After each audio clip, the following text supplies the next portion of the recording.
அனைவருக்கும் வணக்கம். இந்த 2026ஆம் ஆண்டில் ஒரு நலவாழ்வு பயணம் ஆரம்பிச்சிருக்கோம். அதற்கு உங்கள் அனைவரையும் அன்போடு வரவேற்கிறேன். நம்ம கடந்த வாரம் முதல் பயிற்சியாக மாலாசனா செஞ்சோம். ரொம்ப எளிமையான சும்மா குத்த வச்சு உட்காரக்கூடிய ஒரு பயிற்சி. ஆனால் கூட முதல் நாள் 2ஆம் நாள் அது கொஞ்சம் சிரமமாக இருந்திருக்கும். ஆனால் தொடர்ந்து பயிற்சி செய்ய குறைந்தபட்சம் 30 செகண்ட் நம்மளால் அமர முடிஞ்சிருக்கும். சில பேர் 1 நிமிடம் உட்காந்துருக்காங்க, சில பேர் 3 நிமிடம் வரைக்கும் உட்கார முடிஞ்சதுன்னு சொல்லியிருக்காங்க. ஆனால் அது தொடர்ந்து பயிற்சி செய்ய 5 நிமிடம் இல்லை 10 நிமிடம் கூட நம்ம அப்படியே உட்காரலாம். இப்போ இந்த வாரத்துக்கான ஆசனம் நடராஜ ஆசனம். இது அதை விட இன்னும் இது ரொம்ப எளிமை. அது உட்கார்றதுக்கு ட்ரை பண்ணோம், அதனால் பேலன்சிங்லாம் நமக்கு வராமல் இருக்கும். இது படுத்துக்கிட்டே செய்யக்கூடிய ஆசனம். இந்த ஆசனம் செய்யும்போது நம்மளுடைய முதுகு தண்டுவடம் ட்விஸ்ட் ஆகும். காலை எழுந்திரிச்ச உடனே, இதுக்காக தனியாக ஒரு நேரம் ஒதுக்க தேவையில்லை. காலையில் எழுந்த உடனே நம்ம தலையணையெல்லாம் ஓரமாக தள்ளி வச்சுட்டு, பெட்ஷீட்லாம் ஓரமாக வச்சுட்டு, இந்த ஆசனத்தை செஞ்சதுக்கப்புறம் கூட நம்ம பெட்டில் இருந்து கீழே இறங்கலாம். கீழே தரையில் படுத்துருக்கிறவங்களுக்கு ரொம்ப ரொம்ப சிறப்பாக இருக்கும். இந்த ஆசனம் எப்படி செய்கிறதுன்னு இப்போ நம்ம பார்க்கலாம். அதற்கு முன்னாடி இந்த ஆசனம் செய்கிறதுனால என்ன நன்மைகள் அப்படின்னா, நம்மளுடைய ஷோல்டர் பெயின் போகும், ஷோல்டர் பெயின் ரிலாக்ஸ் ஆகும். நம்மளுடைய ஸ்பைன், இதனுடைய பேரே நடராஜாசனா, அதே போல் இது ஒரு ஸ்பைன் ட்விஸ்ட்.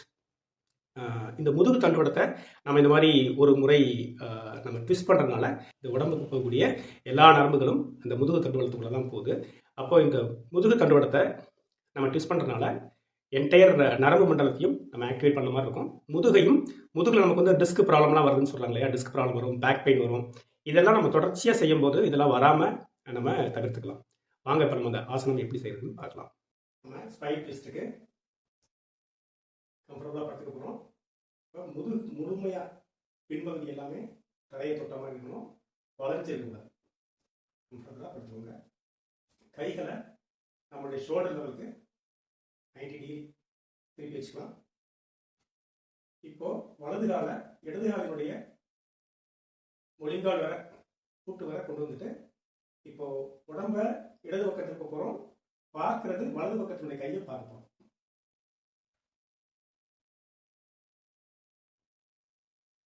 நேரம் வந்துட்டு இப்போ இடது கால்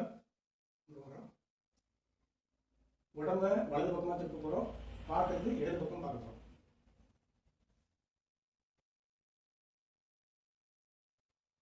இதே மாதிரி 2 முறை செய்யலாம்.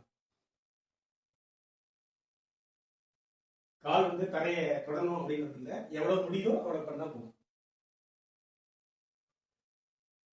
ஒருவேளை இது ரொம்ப சிரமமாக இருக்குது, எங்களுக்கு செய்ய முடியல அப்படின்னா இன்னும் எளிமையான இதோடைய இன்னொரு வேரியேஷன் இருக்குது.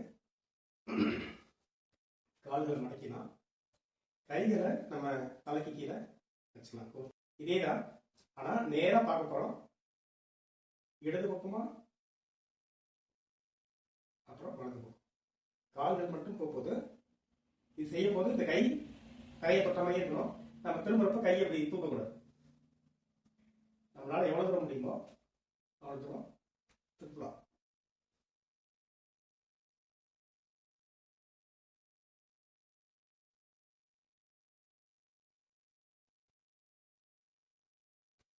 அவ்வளோதான். உங்களால் எத்தனை முடியுமோ 2 முறையோ 3 முறையோ செய்துட்டு ரிலாக்ஸ் ஆகிக்கலாம்.